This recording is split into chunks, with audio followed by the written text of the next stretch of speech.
Olá pessoal, muito boa noite a todos. Vamos conversar um pouquinho hoje sobre o capítulo 4 do livro que estamos lendo, dos grandes pecadores nascem os grandes virtuosos. Esse capítulo 4 ele fala sobre o religar das religiões e das ordens místicas.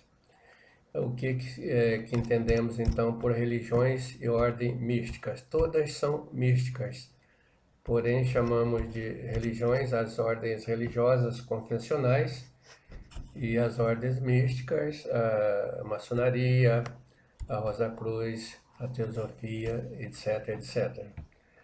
Muito bem, então cada uma delas tem uma missão, tem uma tarefa, um papel a cumprir, que é do religar, ou seja, pegar a nossa alma que está aqui distante, né, da sua origem, que é lá no seio do Pai Celestial, onde estivemos juntos no início, né, da criação, e estamos separados para adquirirmos experiências e fabricarmos a nossa alma. Um dia iremos voltar para lá, e quem tenta fazer esta volta são as religiões. Daí o religar, religião, do verbo latim, do latim vem de reliquir, significa religar. Então vamos falar um pouquinho da agnoia. O que seria a agnoia? Então tudo aquilo que nós conhecemos, que está no nosso espaço cognitivo, a gente diz que o conhecimento é gnose. Gnóstico é aquele que conhece. E a gnóia é aquele que desconhece. Então, a gnóia é sinônimo de ignorância. Então, no cosmo, durante todo o nosso desenvolvimento, nós ficamos conhecendo muitas coisas, mas acabamos ignorando a maior parte delas. Como diz o escritor Guimarães Rosa, eu sei de poucas coisas, mas desconfio de muitas. Já alguém vai dizer, eu sei que nada sei. Né? Então, o Isaac Newton também vai dizer, o que eu conheço é um grão de areia no oceano, e o que eu desconheço é o oceano. Então, isto é a gnóia, aquilo que nós desconhecemos. Então, vamos falar da relação holística entre o bem e o mal. Nesse capítulo fala dessa relação. O que seria o bem, o que seria o mal. O bem, então, é revestido de bondade e o mal de maldade. Então, todos aqueles elementos que compõem o bem são os elementos componentes do amor. O amor é um conjunto de fatores. A somatória deles vai dar isso que a gente chama de amor. Então, são as virtudes. A virtude da compaixão, da amizade, da alteridade, da bondade, né? Do amor ao próximo. Tudo isto é amor. O contrário de amor, então, o ódio, né? O ódio é o conjunto de maldade. Então, são os fatores responsáveis por toda a ruindade, né? Por toda a omissão, por toda a insinceridade, por toda a mentira. Tudo isso é ódio. Muito bem. Então, a relação holística entre o bem e o mal se fundamenta nessa dualidade entre o ódio e o amor. Então, todos aqueles fatores que conduz a fazer o bem para o nosso semelhante, causando um bem-estar nele. Então, todos os fatores que causam eventos, que causam acontecimentos, que causam fatos de benefício, né, de bem-estar para o nosso semelhante e para os seres vivos e para a natureza, nós chamamos isto de bem. E o bem, né, que conduz a Deus, a pessoa vai fabricando cada vez mais as suas virtudes, na medida que ela vai trabalhando os seus defeitos do eu, do ego. Então, à medida que nós vamos morrendo para o pecado, para os defeitos, vamos nascendo para as virtudes. E assim vamos produzindo cada vez mais isso que se chama de bem. Já o afastamento, né, na trajetória de iniciação, então nós temos o sentido para a iniciação venusta, que é para a aproximação de Deus. Nós vamos galgando, né, vamos ascendendo na medida que vamos construindo as nossas virtudes e vamos fazendo o bem. Então isso é feito, essas transformações para o lado da iniciação venusta, para o lado de Deus, a gente chama transformações, a palavra para ela é magia, então magia significa transformações. E as transformações para o bem são as transformações brancas, é a magia branca, comandada pela loja branca. E para aqueles espiritualistas que escolhem o caminho contrário, né? Ao invés de fazer a iniciação venusta para a classificação, faz a iniciação de satanificação. Então vai trabalhar com ódio, então vai se afastando cada vez mais em relação ao Criador. Então essa iniciação, essas transformações para chegar a essa iniciação são transformações negras, a magia negra, e quem faz isto é o mago negro. Então essa relação holística entre o mal e o bem, dizendo que não existiria o mal se não existisse o bem, e nem existia o bem se não existisse o mal. Então a função de o papel do bem é de evidenciar o mal, e o papel do mal é de ressaltar o bem. Para chegar a ser como Deus, né, para atingir a perfeição, tem que conhecer o bem e o mal. Como ele diz lá em Gênesis, né, que eis que agora o homem é como um de nós, pois conhece o bem e o mal. Então, quando Deus diz isto, né, eis que é igual a um de nós, logicamente que Deus não é o único Deus, né, antropomórfico, que entende as religiões. Senão ele dizia eu, né? Ele diz, eis que é igual a um de nós. Então, gnosticamente falando, Deus são deuses, são as hierarquias, as 9 hierarquias angelicais. Anjo, arcanjo, potestade, possessões, tronos, querubins, serafins, essas são as hierarquias angelicais, são os deuses. Então, para ser igual a eles, tem que conhecer o bem e o mal. E para conhecer esse bem e o mal, Deus nos deu uma faculdade muito importante, que é a faculdade do livre-arbítrio. Se não fosse o livre-arbítrio, a gente não poderia escolher nem o bem e nem o mal, se não tivéssemos capacidade de escolha. Então esta é uma lei sagrada. E uma vez que Deus, o nosso Criador, queria, né, e quer que nós exerçamos o nosso livre-arbítrio, então ele respaldou, né, a existência do bem e do mal para que pudéssemos ter esta opção. Muitos podem perguntar, mas quem criou o bem e quem criou o mal? Quem nasceu primeiro, o bem ou o mal? Nós podemos dizer, holisticamente falando, que eles foram criados e são criados constantemente ao mesmo tempo. O conjunto de bem, que é do amor, é uma energia, e o conjunto do ódio é a mesma energia, mas do lado oposto.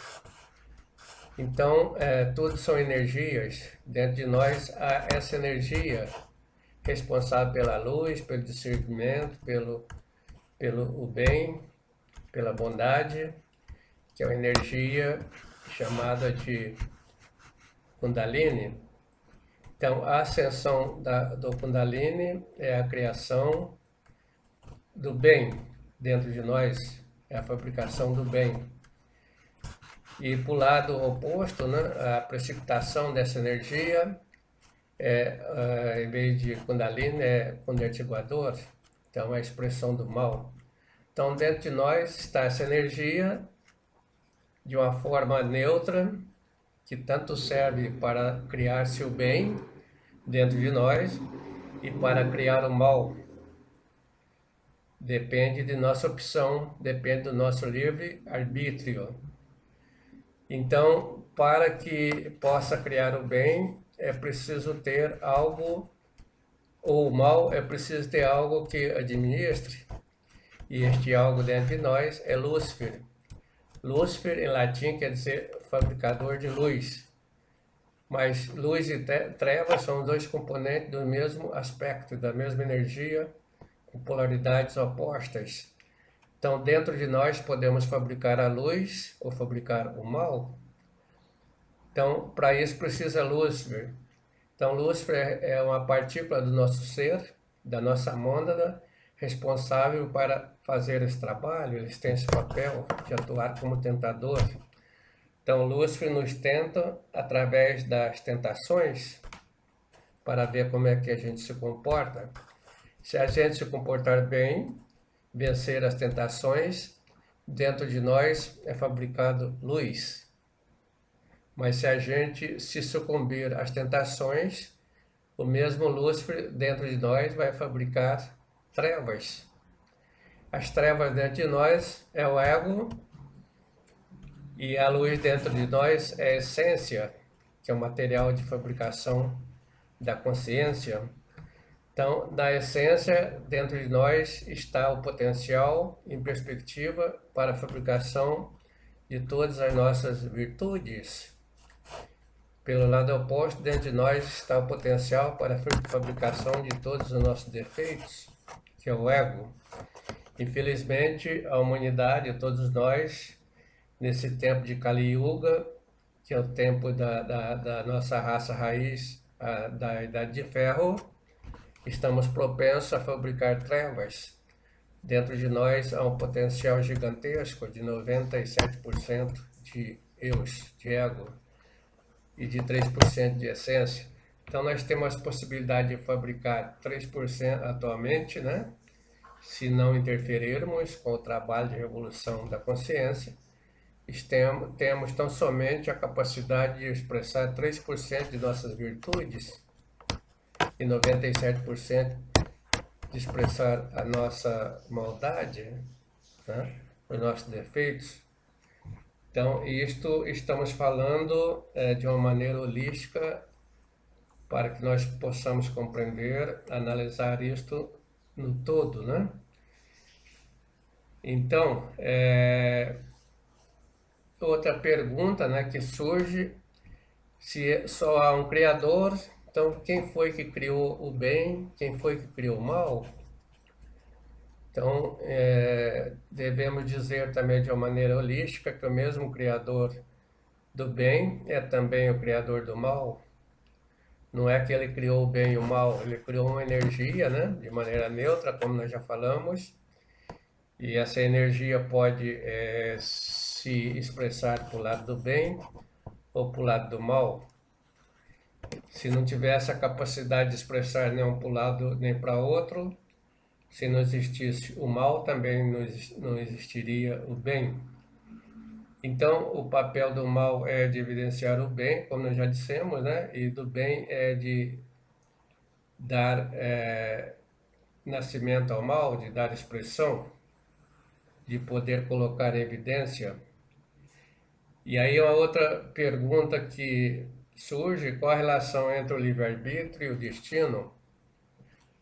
Então, livre-arbítrio é a capacidade de nós escolhermos o nosso destino, então tudo aquilo que a gente pode fazer sob o comando da nossa consciência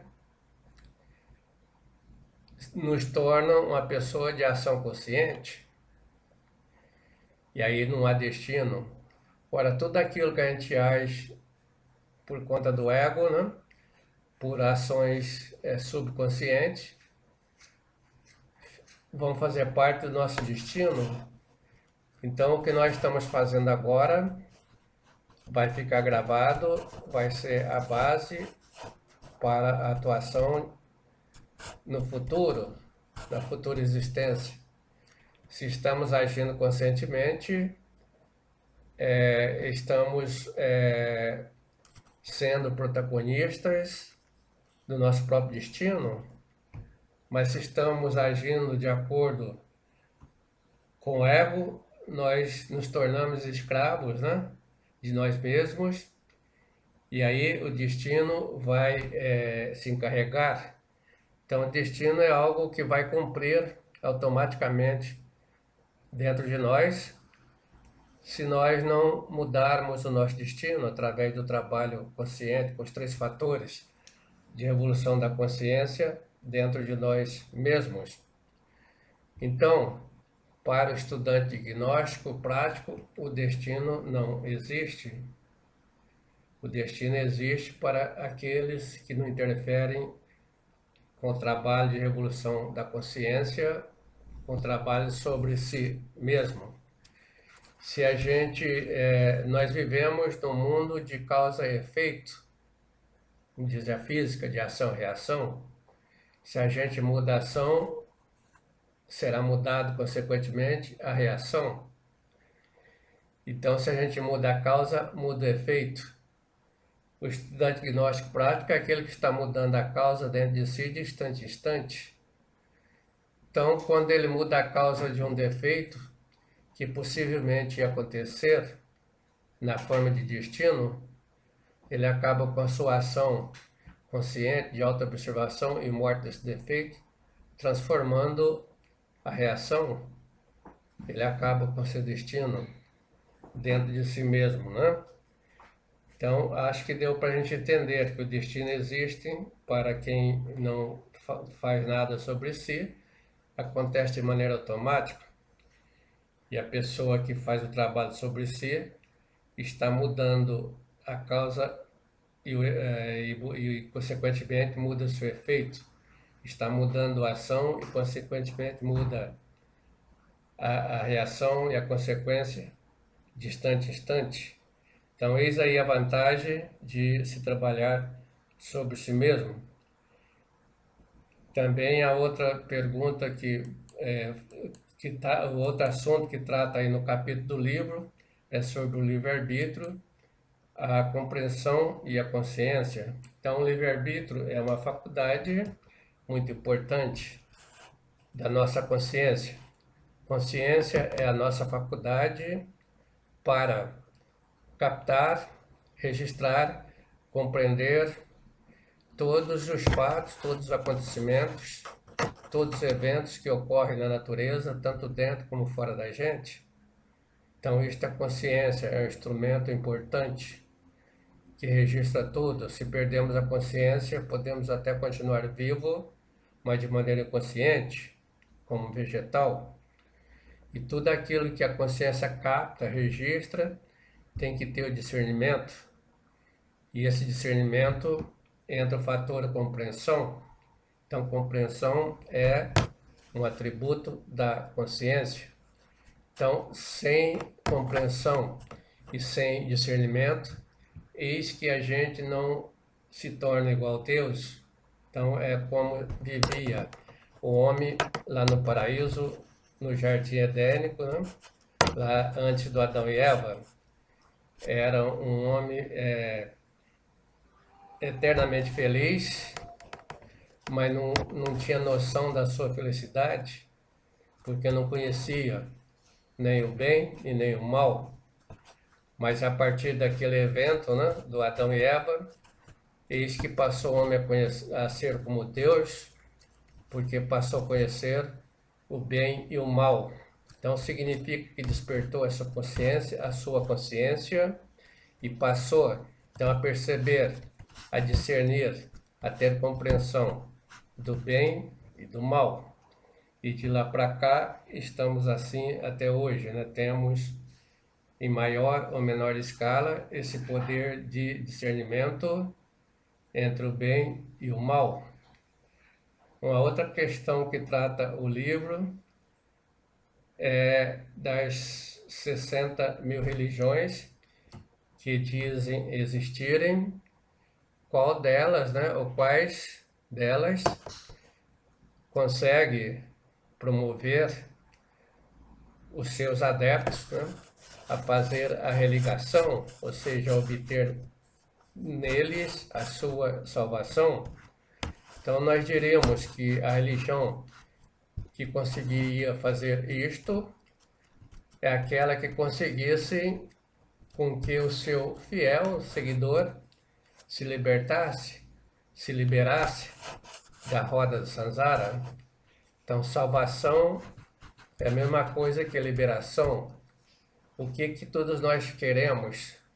Nós queremos, com o nosso estudo, com nossas práticas espirituais, nós queremos nos liberar, nos salvar, mas liberar do quê? Liberar daquilo que estamos presos à roda do destino, à roda do samsara, e à medida que nós vamos nos liberando, vamos se libertando dessa roda. Veja bem que nós estamos presos aos nossos vícios, aos nossos apegos. Então, se estamos apegados a carros 8 anos, né? Apegados às nossas ambições, apegados às roupas, né, da moda, apegado à comida, apegado à luxúria, né, apegado a isso, aquilo, cada coisa que a gente vai se libertando, vai se desapegando, vai se libertando de si mesmo, libertando do ego, vai libertando da roda do samsara. Esse é um trabalho duro que temos que fazer aqui agora. Como diz o venerável mestre Rabulô, pegar o touro pelo chifre. Não adianta ir lá na igreja do Edir Macedo, participar da sessão de descarrego para desapegar, para se libertar. Lá tem também a roda da libertação. Dá lá um dinheiro, uma graninha, e a pessoa se liberta. Se fosse fácil assim, a gente poderia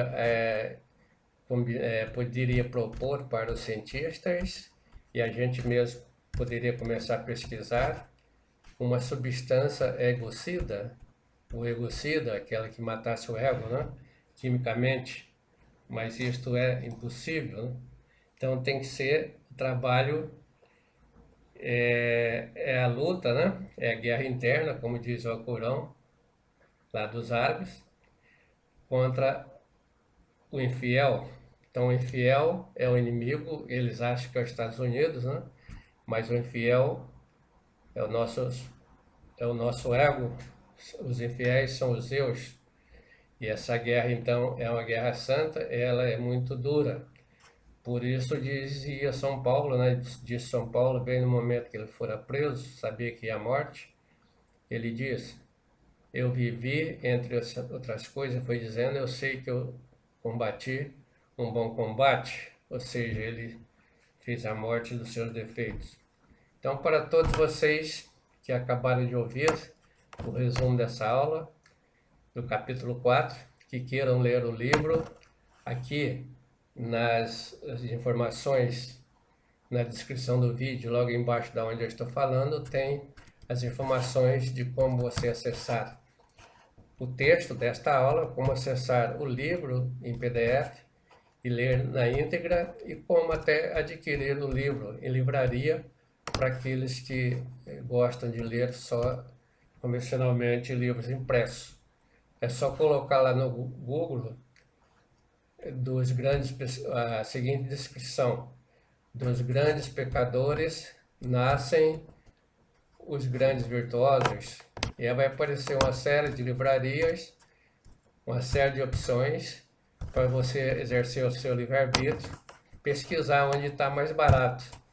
A gente não tem nenhum lucro, não temos objetivos financeiros, mas a livraria para editar o livro, ela tem o custo de operação, então às vezes acaba sendo caro lá para a pessoa, ok? Então, compartilhe isso com seus amigos se você gostou, inscreva aqui no canal, também não temos aqui nenhum ganho, nem objetivo financeiro, mas com a sua participação aumenta aqui a nossa relevância e você se torna sendo também mais um missionário, né?